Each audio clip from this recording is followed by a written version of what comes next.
sitting here in the boring room. It's just another rainy Sunday afternoon. On est donc au dojo municipal de Marquette avec donc, tu m'as dit comme enseignante ta collègue qui s'appelle Delphine. Delphine, qui s'occupe des petits, et oui. Toi qui s'occupe des cours des adultes. Des adultes. Tu es intégré un petit peu professionnel et judo, voilà, ça c'est intéressant. Alors donc je suis Julien Grave, j'ai 40 ans. Je pratique le judo depuis maintenant 28 ans.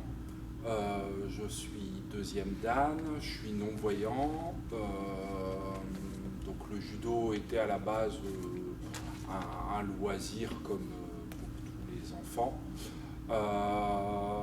Ça m'a permis de prendre confiance en moi et puis d'acquérir de l'autonomie aussi dans mes déplacements, dans l'apprentissage aussi des capacités de mon corps. Et puis des règles aussi de vie, de respect, etc. Ça m'a beaucoup appris. J'ai fait pas mal de compétitions. J'ai fait à peu près 20 ans de compétition, aussi bien chez les valides que chez les personnes non-voyantes, et aussi bien au niveau technique qu'au niveau chiaï. Donc j'ai eu mon premier et mon deuxième dan par la filière compétition. J'ai été 3 fois champion de France au niveau des déficients visuels. Voilà, j'ai commencé à animer et à assister ma collègue pour l'animation des cours il y a une petite vingtaine d'années.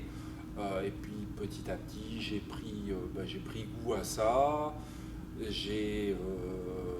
Au fur et à mesure de ma progression au niveau de l'apprentissage et de la pratique du judo, j'ai pris confiance aussi au niveau de la pédagogie, de la manière d'aborder la discipline, et j'ai passé le tronc commun du BE il y a 20 ans, puisque à l'époque il y avait encore le BEES, et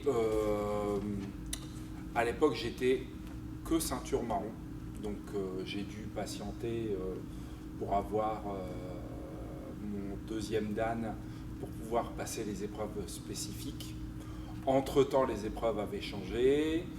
Il y a eu toute une bataille, on va dire, administrative, parce qu'on ne savait pas comment me faire passer les épreuves pratiques ou me faire passer un diplôme au niveau pratique, et j'ai finalement réussi à passer les épreuves du CQP il y a 2 ans.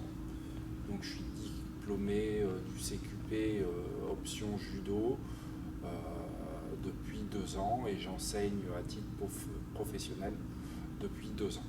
Voilà, alors Julien, tu as parlé de déficient visuel. Qu'est-ce qu'on entend par déficient visuel? Tu n'y vois plus du tout? Tu as une toute petite Alors portion. moi, je n'y vois plus du tout. Enfin, je perçois un tout petit peu de lumière, mais c'est tout. Ni les ombres, ni les formes, juste un tout petit peu de lumière. Voilà, c'est ça. Donc ma première impression, c'est que il m'accueille devant la porte, il rentre, il connaît son dojo, il n'y a pas de canne blanche, donc j'ai presque l'impression d'être sur un garçon ordinaire, mais la rencontre n'est pas ordinaire. Donc je vous dirai ensuite pourquoi j'ai répondu à l'invitation de Julien. Tout d'abord, en Bretagne, je pense qu'il y aura des gens qui sont très heureux de voir ce petit entretien. Donc j'ai fait du judo en Bretagne pendant une grande période. Oui. Et dedans j'ai eu une famille, la famille Balcou, qui a appris un drame qui allait venir. C'est qu'une partie des enfants, Youn et Dorian, avaient attrapé une maladie rare. C'est-à-dire qu'ils allaient voir leurs enfants devenir aveugles. Oui. Et ça a été quelque chose qui est dur à prendre pour des Bien parents. sûr. Et moi, ce qui m'intéresse par rapport à eux, comme eux ont eu sûrement la même, le même cheminement que toi, il faut s'adapter à la vie. C'est ça. Donc comment on peut percevoir, comment on ressent le judo, qu'est-ce qu'il peut apporter. Donc ça c'est un débat, tu l'as déjà annoncé, mais ça peut être intéressant un petit peu pour tout le monde. Alors je vais utiliser les mots de tous les jours, hein, Bien sûr. sans vouloir offenser. C'est pas parce qu'on ne voit pas qu'on ne peut pas utiliser. Voilà. D'abord, à travers ton expérience, donc tu t'es mis il a fallu dépasser par rapport à des gens valides, j'aime pas employer ce mot-là, mais par rapport à des gens qui ont la possession du regard. Quel est justement le regard de ces gens-là, enfin, le regard, comment tu les perçois, même si le mot regard n'est pas juste, on va dire perçoit, comment tu perçois les gens qui sont autour de toi quand tu es sur le tatami, à leur dire, donc à enseigner tout simplement.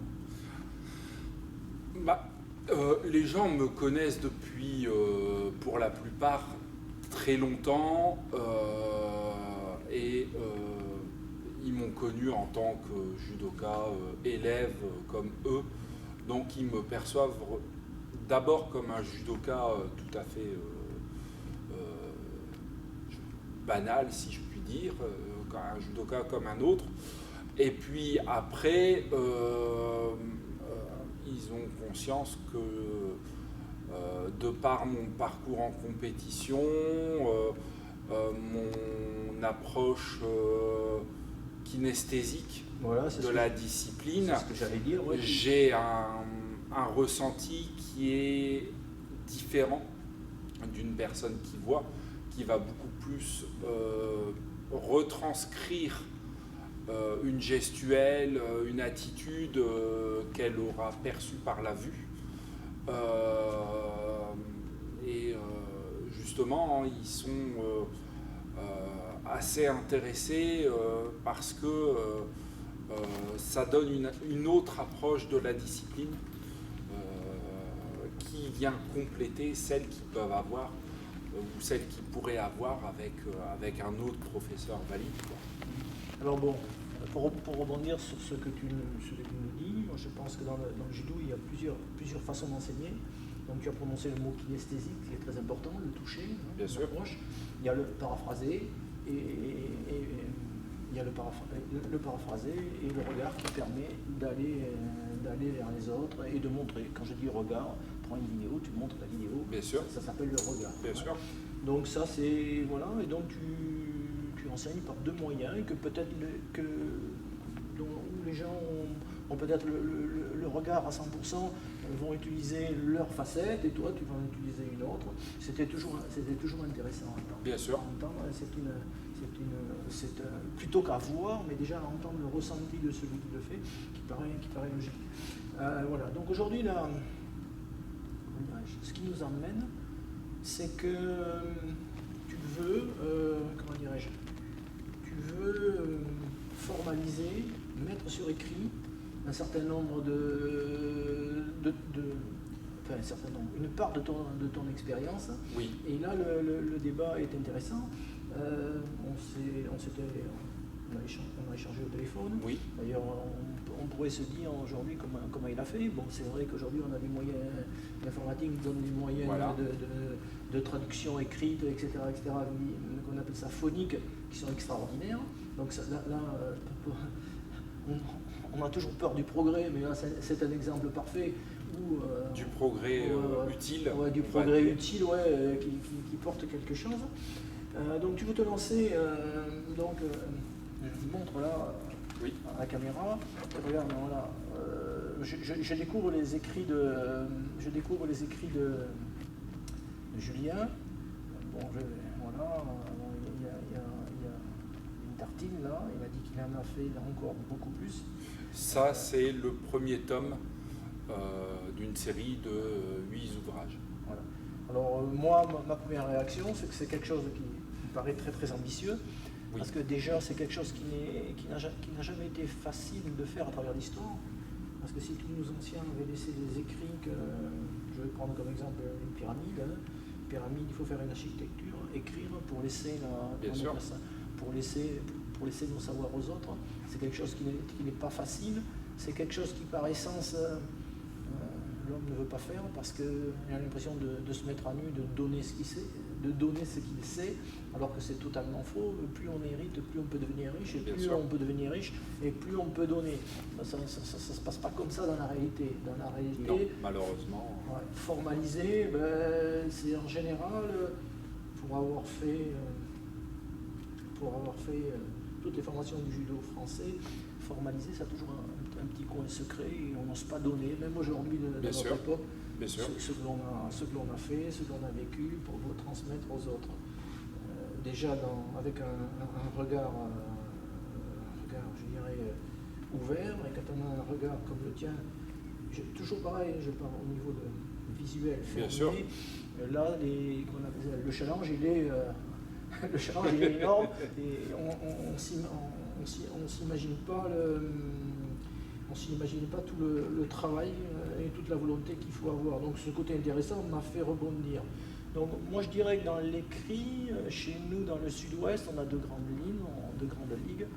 On a la Ligue d'Occitanie et on a la Ligue de Nouvelle-Aquitaine. Dans la Ligue Nouvelle-Aquitaine, on a un expert en écriture là, qui est un conférencier qui s'appelle Michel Brousse. Oui. Et on a un autre expert en Occitanie qui lui est beaucoup plus expert dans la textualité, je ne sais pas si le mot est correct, qui s'appelle Yves Cadeau. Oui. Donc ce qui est intéressant, c'est que tout le monde va dire pas la même chose, j'exagère le trait, comme toi on va peut-être retrouver dans tous ces écrits Bien la sûr. même chose, mais chacun avec son Regard différent, voilà, sa forme avec différente, ses particularismes, sa forme, voilà. ses analyses. Voilà, ses analyses en fonction on va dire que si Yves Cadeau écoute le propos, un littéraire il aura sa façon de voir les choses, un universitaire comme Michel aura sa façon de voir les choses, et toi tu es un petit peu plus cloué au sol là, avec d'autres visions. Donc ce qui est intéressant, on n'aura pas le temps aujourd'hui de mettre tout ça en avant, parce que voilà. Mais bon, ce qui est intéressant, c'est de voir déjà ta vision du judo. Là, c'est tout frais, hein, on vient d'ouvrir la porte, on est rentré, on s'est mis de but en blanc, le temps est précieux pour chacun, de but en blanc à échanger sans avoir spécialement préparé sans spécialement. Donc on est, comme on a l'habitude de dire, on est en live. Donc l'idée, c'est pour Julien, c'est de retranscrire son expérience, donc en feuilletant le livre là et en lui parlant. Donc je vois que dessus, on a des postures, on a des positions, on a des attitudes qui l'emmènent. C'est très bien fait, avec des dessins qui sont très explicites. Comment il a fait, je ne sais pas. On aura l'occasion d'en reparler, mais ce qui m'intéresse directement, c'est comment il l'a fait, quoi. Ça c'est super. Il y en a beaucoup qui disent je dois le faire, j'aimerais le faire. Il a dépassé le truc là. Il a été faire. Donc j'ai pas pris mes lunettes. Il y a des dates, il y a des tableaux. Donc pour faire un échange, comment on appelle ça, un peu plus sucré, pigmenté, épicé, on peut appeler ça comme ça. Il faudrait avoir lu son ouvrage, là, parmi tous les ouvrages, pour pouvoir entrer directement. Alors moi, ce qui m'intéresse en premier jet, c'est le ressenti sociétal, parce que ça c'est un problème, c'est pas un problème, mais c'est quelque chose qui nous interpelle, c'est le ressenti. Le ressenti sociétal, je vais expliquer ce que j'entends par cette phrase, il faut toujours expliquer. Aujourd'hui, on a une société qui est hyper, on va dire, technologique, qui est hyper informatisée, qui est hyper informée, où ça saute dans tous les sens.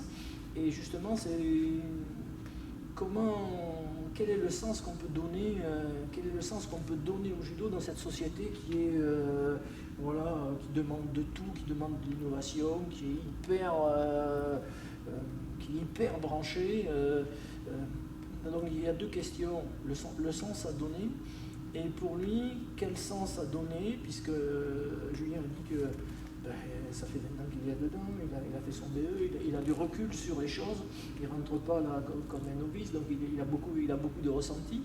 D'ailleurs, pour le ressenti, moi j'ai toujours été étonné, j'ai eu des échanges avec des gens qui ne voyaient pas, et en leur posant la question, en leur demandant quel est pour toi le sens le plus important dans ta vie. Et j'ai toujours été étonné de la réponse des gens qui ne voyaient pas. Ils m'ont dit c'est écouter et entendre. Oui. Entre les yeux et entendre, ils ont tous été unanimes à me dire que entendre pour eux était plus important que voir. Oui. Donc, ça m'a toujours étonné ça. On pourra en reparler. Donc ce qui veut dire que dans le sens, dans la perception des choses, finalement, celui qui n'a pas un regard au sens propre du terme, éclairé par le soleil, mais il peut avoir une perception auditive et des choses qui est aussi très importante. Donc je reviens sur ma question, quel est le sens qu'on peut donner au judo et qu'est-ce qu'on peut apporter à cette société à travers le judo pour pas la faire évoluer, c'est pas ce que je veux dire, mais pour se sentir comme des humains en phase avec leur société.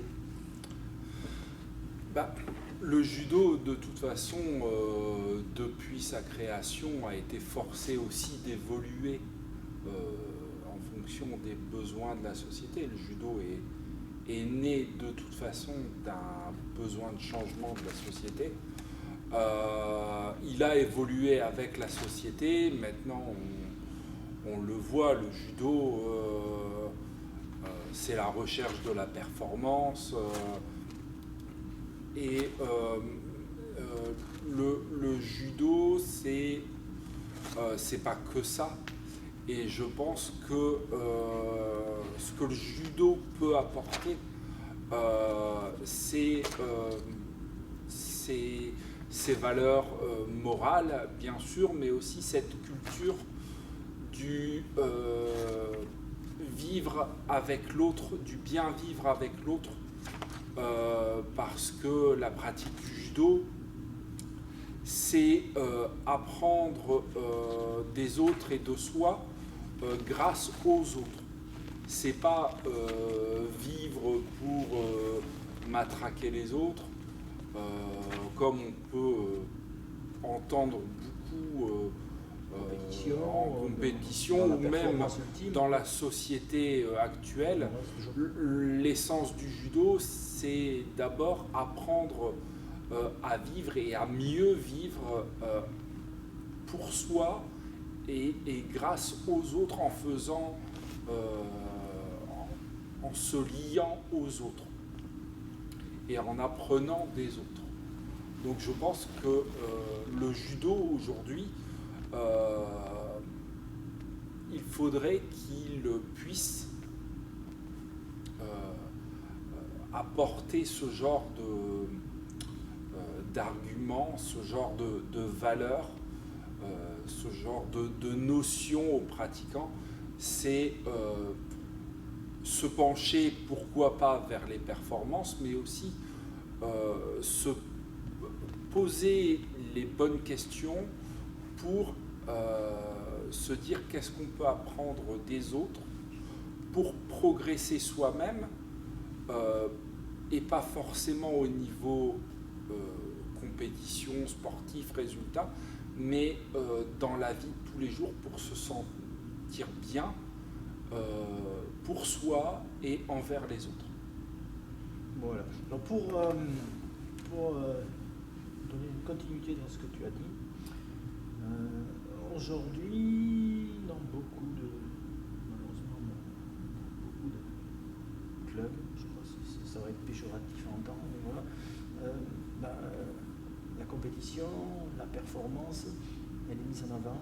Bien sûr. Et si on regarde les chiffres qui nous sont donnés, qu'on peut étudier, tout le monde peut les avoir, très peu de gens restent au judo parce qu'il y a il y a une saturation qui se fait très très vite.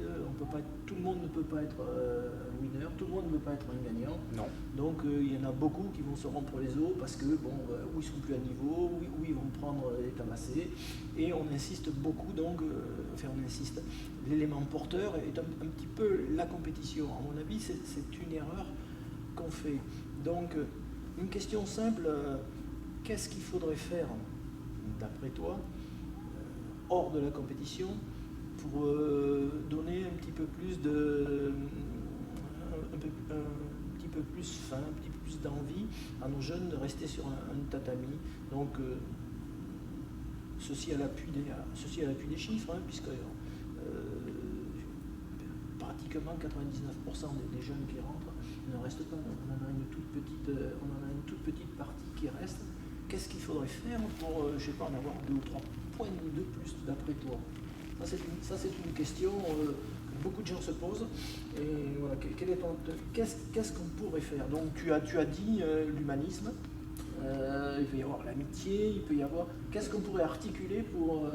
Je pense que déjà, les piliers, on va dire les 3 grands piliers du judo, c'est le Shin, le Ji et le Tai.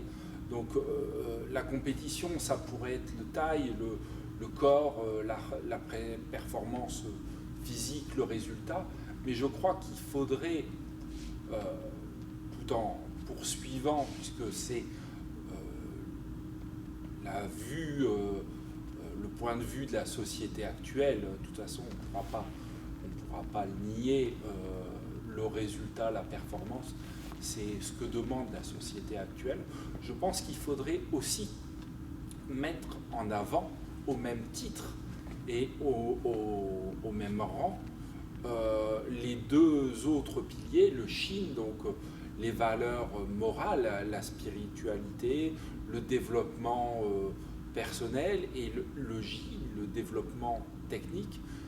Et quand je dis ça, je ne dis pas juste savoir faire telle ou telle technique, c'est avoir un comportement technique et une efficacité technique correcte et optimale, et une recherche aussi technique. Je pense que ces 2 piliers-là pourraient être mis en valeur autant que le pilier taille, le pilier compétition. Et du coup, ça permettrait à des gens, à des judokas, à des jeunes qui n'ont pas forcément les capacités, la volonté d'aller se frotter au milieu dur, rugueux et très très sélectif de la compétition, d'être mis en avant et d'être motivé, d'avoir des raisons de motivation pour pouvoir rester dans le domaine du judo et persévérer dans ces domaines-là. Très bien, Julien. Alors tu as répondu d'une façon très très classique, donc les 3 valeurs du judo. Et bon, ça pourrait être presque ennuyant, mais alors je vais donner un petit peu d'argument à ce que dit Julien pour que ça soit encore plus ressenti à travers notre échange. Moi, j'ai l'occasion de voyager un petit peu, d'avoir été dans pas mal d'associations, de gros clubs, des grosses structures où ils font un petit peu de tout, et notamment ils font un petit peu de tout, ce qui n'est pas péjoratif, parce qu'ils ont des grosses structures, donc ils ont plusieurs tapis, ils ont des instructeurs, et ils sont pluridisciplinaires. Donc ce qui est toujours intéressant, c'est de voir un petit peu ce que font les autres. Bien sûr. Donc quand tu vois la discipline, tu viens très bien de le dire, pour acquérir une performance de corps et d'esprit comme au karaté, en aïkido, quand on rentre dans ces salles-là, on est impressionné par la rigueur, on est impressionné par le travail qui est fait sur les formes de corps, par exemple, bien sûr, sur la protection sur les protections techniques qu'on y met, dans les katas, dans les divers katas même, voilà. Et moi je trouve, à mon sens, que, comme tu viens de le dire, tu viens très très bien de le dire, c'est toujours intéressant d'avoir cette perception par des gens qui ont notre vision, je reviens dans ce mot-là, qui ont une autre observation des choses. Et finalement, elle est commune, cette observation, quel que soit l'environnement des judokas. On est, bien sûr, la compétition n'est pas une finalité, mais elle est nécessaire. Se mettre Oui, en compétition, c'est quelque chose, ça on ne le remet pas en question, mais aller vers d'autres orientations pour fixer et garder, et peut-être même, comment dirais-je, affermir la compétition, parce que la discipline de corps, la discipline d'esprit, elle est tout aussi importante que la discipline d'apprendre, l'échange, etc., etc., un certain nombre de valeurs qui vont permettre à la performance de peut-être d'exulter. Donc ouais, cet échange, je trouve assez intéressant. Puis je pense qu'aussi le judo s'est beaucoup centré sur lui-même par rapport à d'autres disciplines comme l'aïkido, comme le karaté, qui se sont peut-être un peu plus ouvertes à d'autres disciplines, à d'autres philosophies, à d'autres méthodes, et qui du coup sont restés dans une approche assez transversale de l'art martial et justement de l'apprentissage et de la rigueur technique, spirituelle, physique, alors que le judo, depuis maintenant 50, 60 ans, c'est plus développé en grande partie vers la filière compétition, quoi. Donc, Monopole, la sélection, la remontée, c'est ça. Nos centres de formation qui sont assez, qui jusqu'à maintenant sont extrêmement l'entraînement répété pour absolument acquérir la performance. Alors le côté peut-être positif qu'il y aurait maintenant, tu en as peut-être eu écho comme moi, il semblerait que sur la filière haut niveau, ils se mettent à travailler un petit peu les katas, avec des exigibles là-dessus. Ça me paraît oui, dans le sens de nos propos, aller dans la bonne direction.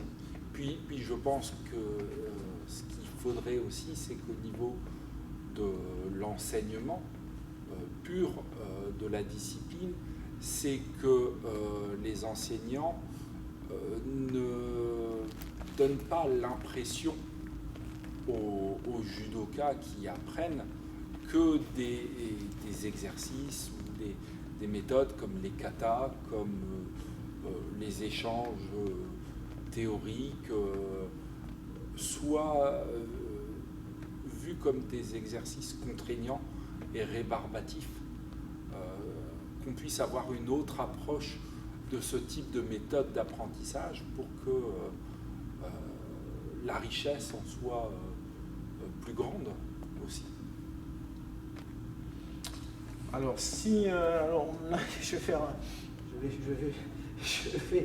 je vais peut-être aller dans le mauvais sens des choses, parce que bon, j'ai quelqu'un qui a adapté sa salle à sa vision des choses, mais je vais prendre ce que j'ai perçu au Japon et ce que je perçois ici dans les salles, dans nos dojos. Au Japon, les salles tout autour, il y a des tableaux partout, oui, des écrans de télé partout, oui, des papiers, des documents. Donc on est très proche on va mettre le mot un petit peu fort, d'un laboratoire d'études. On va étudier dans le mouvement, on va poser, comme en mathématiques, on va poser des équations, pourquoi et ceci, cela. Et ici, j'ai l'impression qu'on reste. Bon, ton dojo, il est particulier parce qu'il est un petit peu adapté à ton environnement, mais c'est pas de ton dojo que je parle, c'est en général. Il est vrai que dans la discussion que tu poses, on retrouve certaines vérités, on met les gens au milieu du tatami, puis chikomi, et puis juste attend que ça marche. Donc peut-être que cette évolution vers le détail, vers... de toute façon, il y a deux visions qui s'opposent, qui sont aussi bonnes l'une que l'autre, mais le problème, c'est qu'on pratique l'une ou l'autre. C'est la vision, on va dire, japonaise, orientale, qui est de dire on va apprendre longtemps, on va apprendre peu met longtemps pour comprendre ce qu'on fait, et il y a la version occidentale, européenne et notamment française, c'est on va apprendre beaucoup, mais superficiellement pour en savoir beaucoup. Et certes, il y a un besoin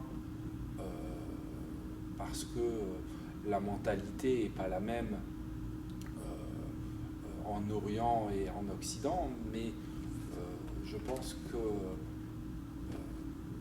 mêler et faire un peu des deux méthodes, ça ne pourrait qu'enrichir les choses. Ouais, tout à fait.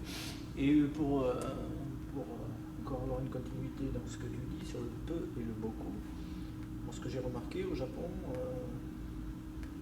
pour enseigner quelque chose, le premier mouvement du Nagi no Kata, il mettait un temps infini.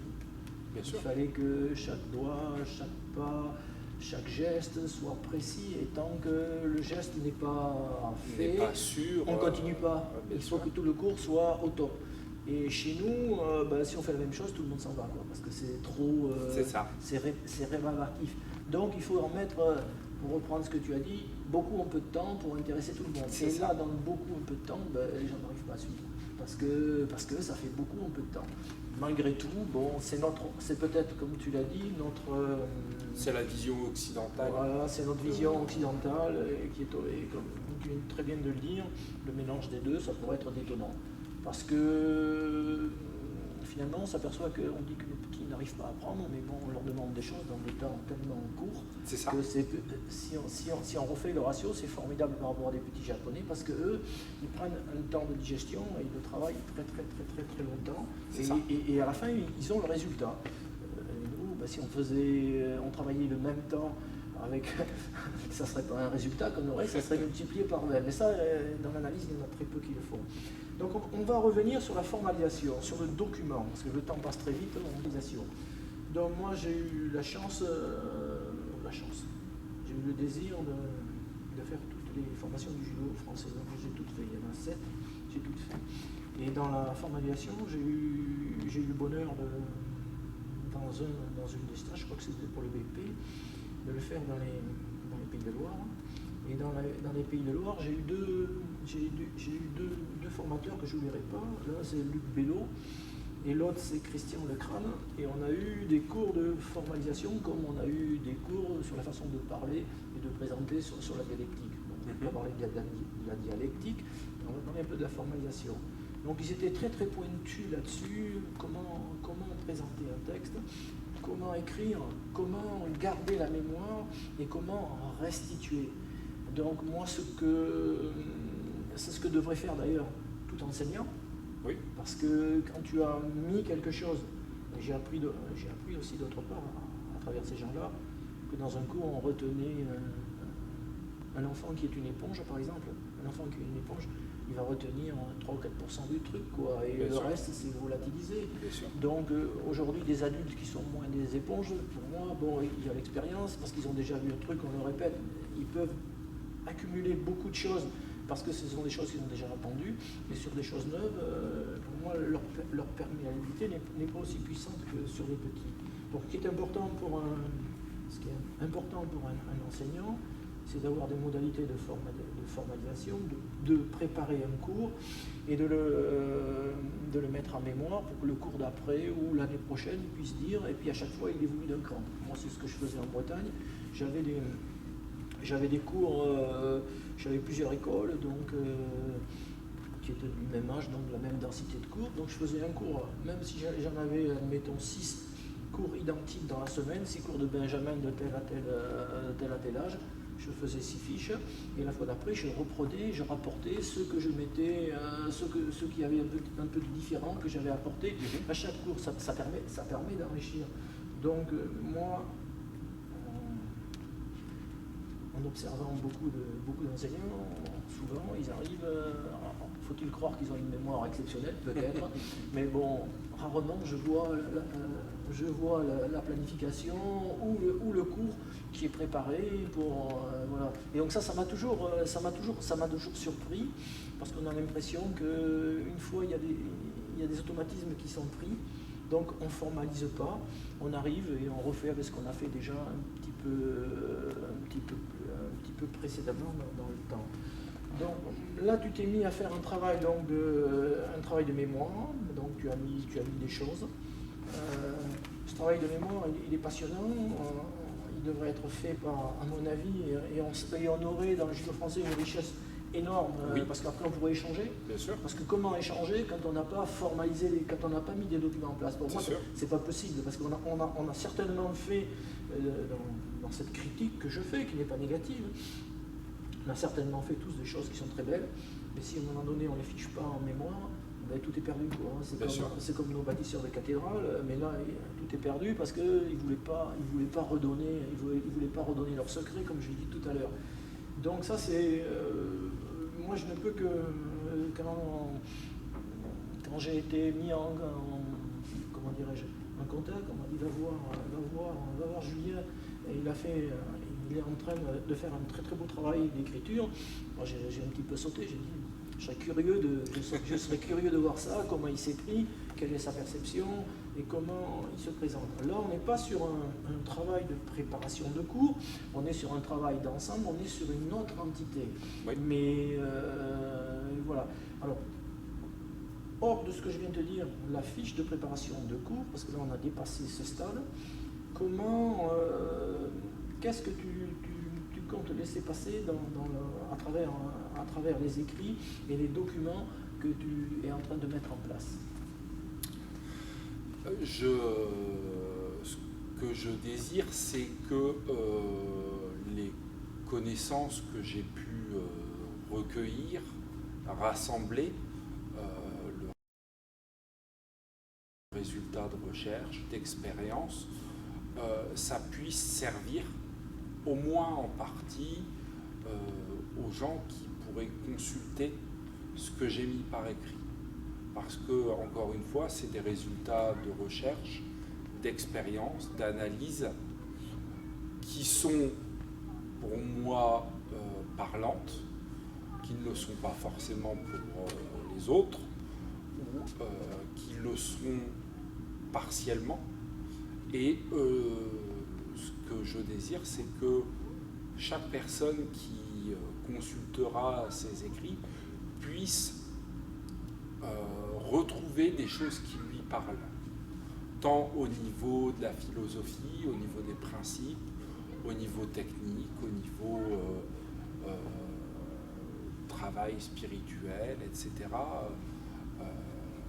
Parce que j'espère aborder un peu toutes les filières,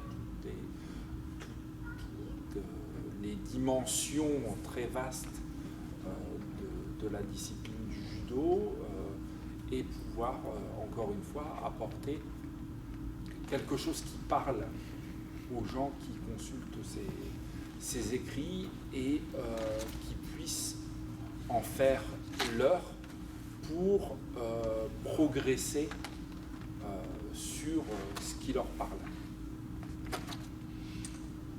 Alors, une question qui me vient à l'esprit, une question toute bête, puisque là, je l'ai dit, on n'a pas préparé de questionnaire, on n'a pas encore, mais c'est peut-être encore le plus intéressant, on exprime notre savoir, ce que l'on a sur le cœur, et sans détour, je trouve que c'est peut-être une des meilleures façons de le présenter.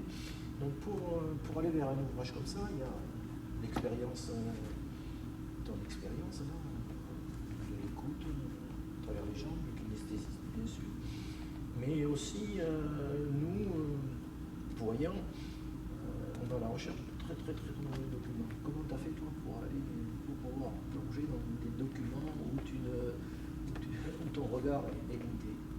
Parce que je suppose que tu as des moyens. Alors les ressources internet sont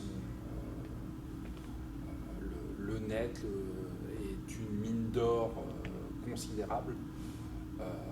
Il faut parfois chercher très longtemps, c'est sûr, mais il y a des fois pour des explications de techniques de kata, de notions théoriques, de points sur l'histoire qui pouvaient manquer pour relier de notions, de traits, on va dire, que j'avais déjà en ma possession.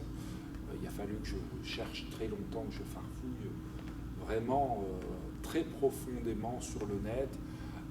Après, je me suis aussi documenté, je me suis appuyé sur des écrits déjà existants. Voilà, alors comment tu fais pour... Alors, il y a deux façons, hein. Il y a ce qui est argumenté oralement, ça, Bien sûr. ça se prend facilement dans ta situation.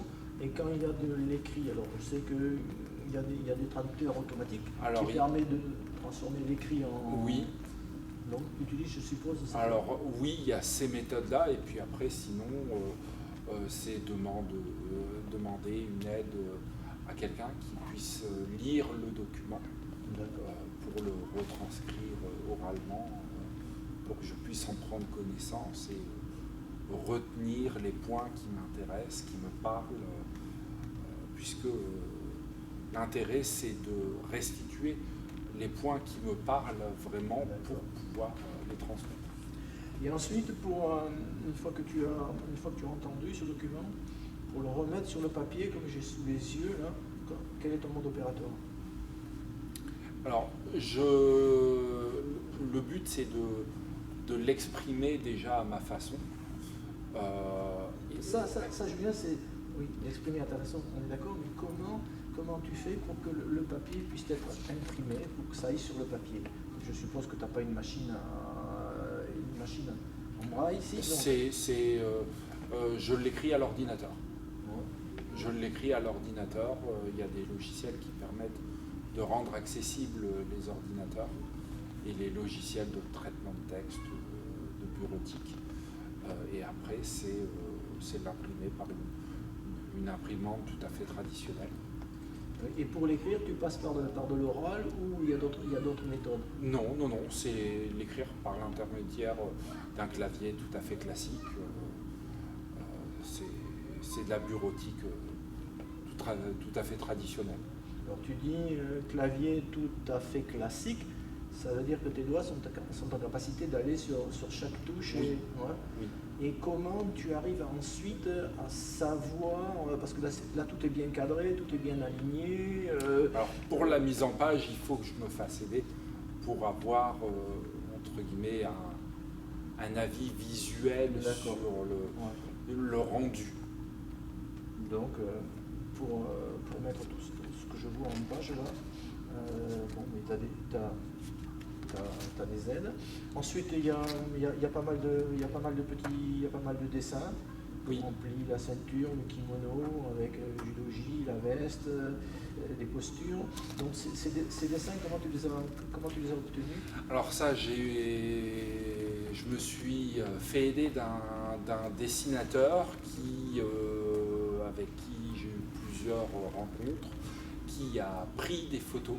Ouais, il a refait le tour. Et qui a retravaillé les photos pour les redessiner, notamment, ou alors il y a certains dessins qu'il a fait, je lui ai décrit les images textuellement en lui disant voilà, je voudrais une image où il y a ça, de telle manière, organisé de telle manière, et lui a dessiné et à chaque fois il me faisait un rapport oral de comment il avait dessiné les choses, et je l'ai montré à des personnes extérieures pour avoir un avis extérieur sur le rendu de l'image et sur ce qu'il en ressortait, pour voir si ça correspondait à ce que je voulais.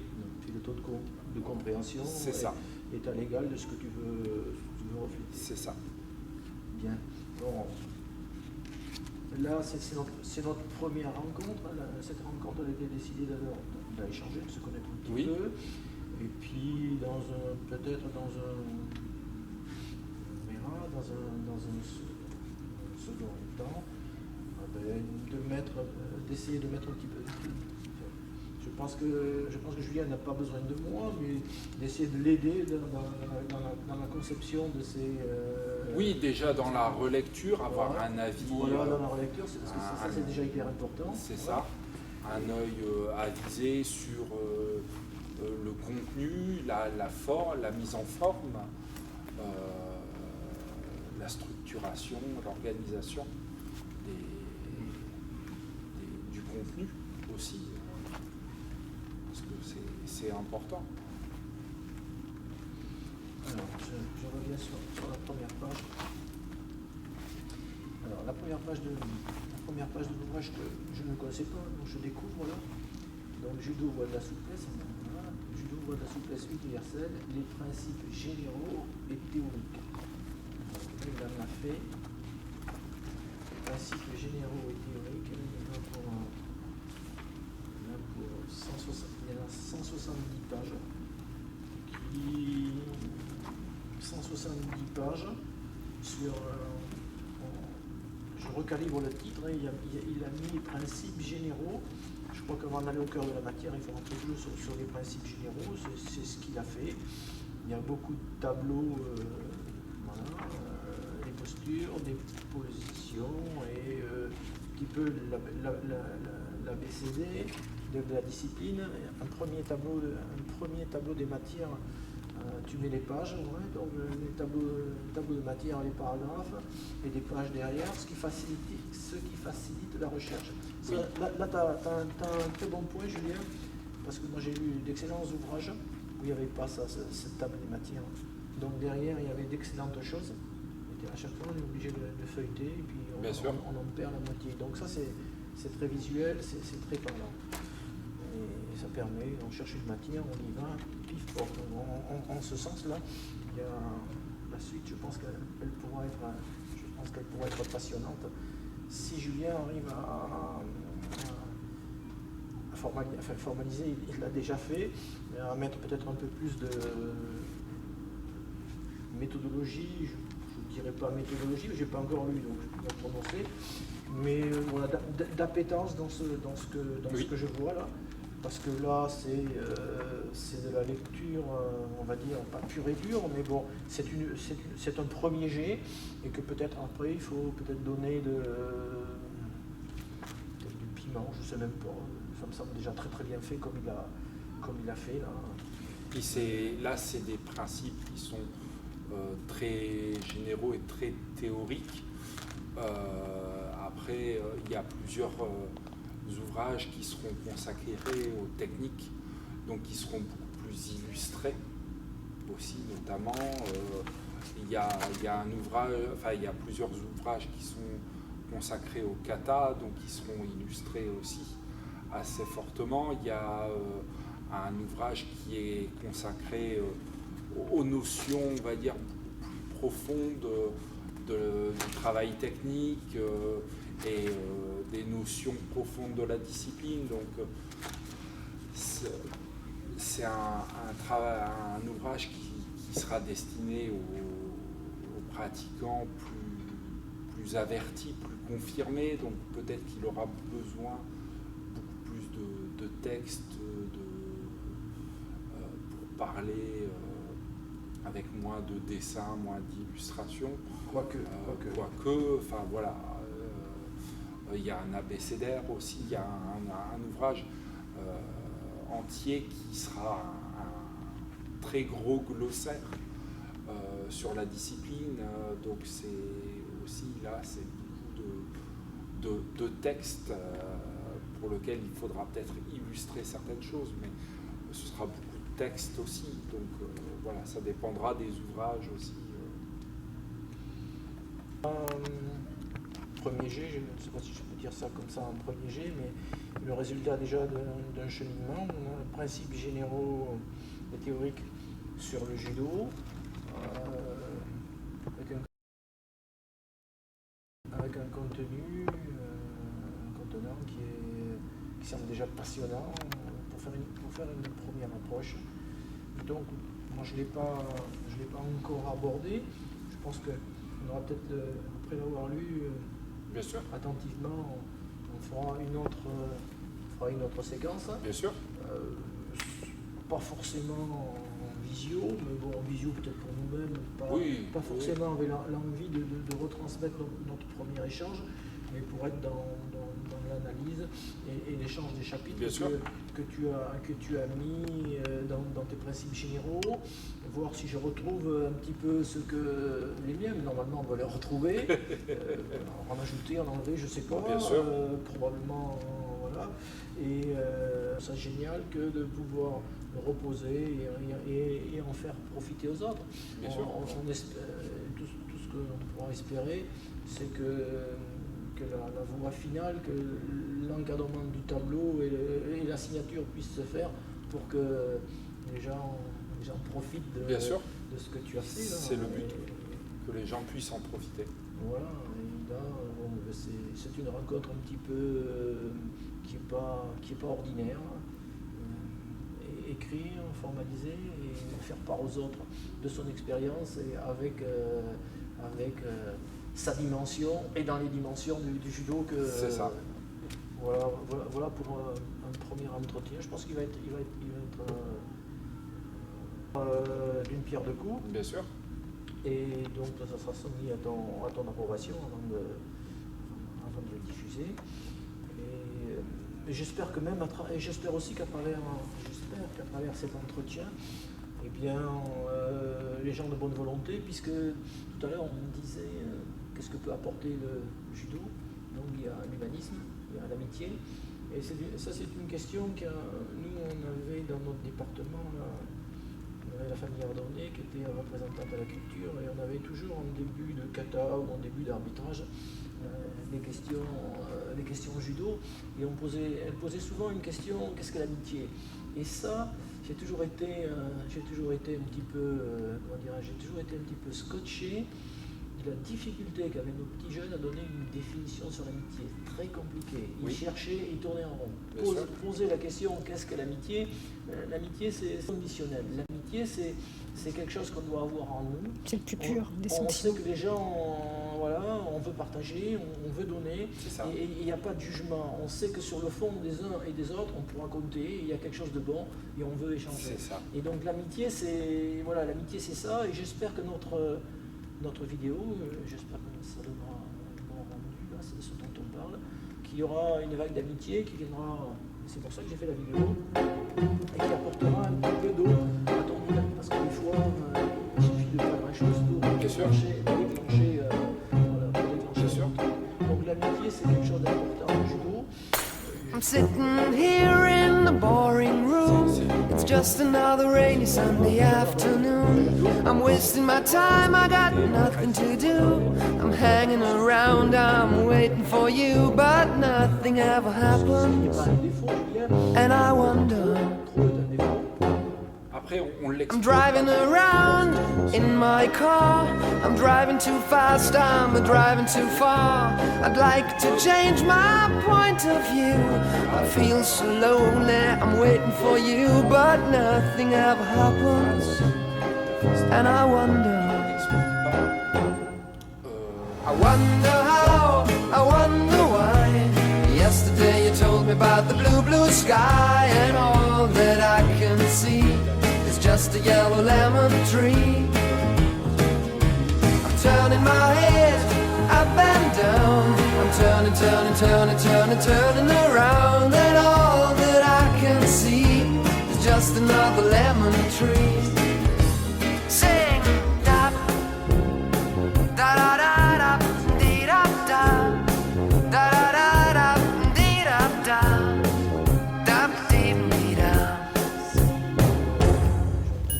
I'm sitting here, I miss the power. I'd like to go out, taking a shower, but there's a heavy cloud inside my head. I feel so tired, put myself into bed. Well, nothing ever happens, and I wonder. Isolation is not good for me.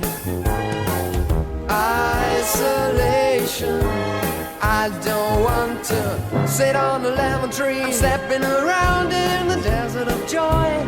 Baby, anyhow I'll get another toy, and everything will happen. And you wonder, I wonder how, I wonder why. Yesterday you told me about the blue, blue sky, and all that I can see is just another lemon tree.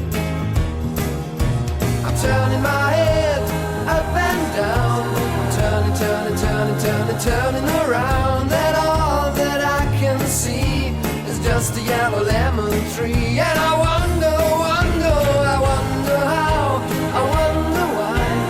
Yesterday you told me about the blue, blue sky, and all that I can see, and all that I can see, and all that I can see is just a yellow lemon tree.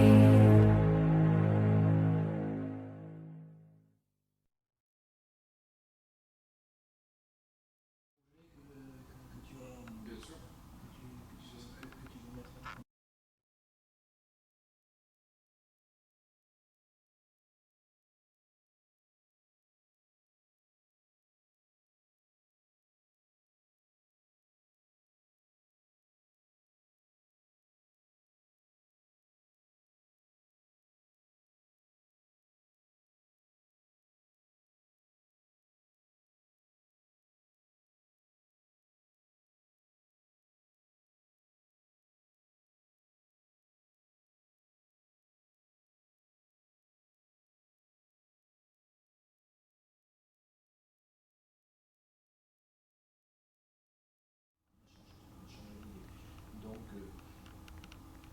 sinon, qu'est-ce que j'ai voulu protéger dans mes Décathlon Plus grand dans le coin. Ouais, parce qu'il n'y en a pas beaucoup. Cette année, voilà. Bah écoute, Julien, ça aurait été un plaisir. Ben, merci beaucoup.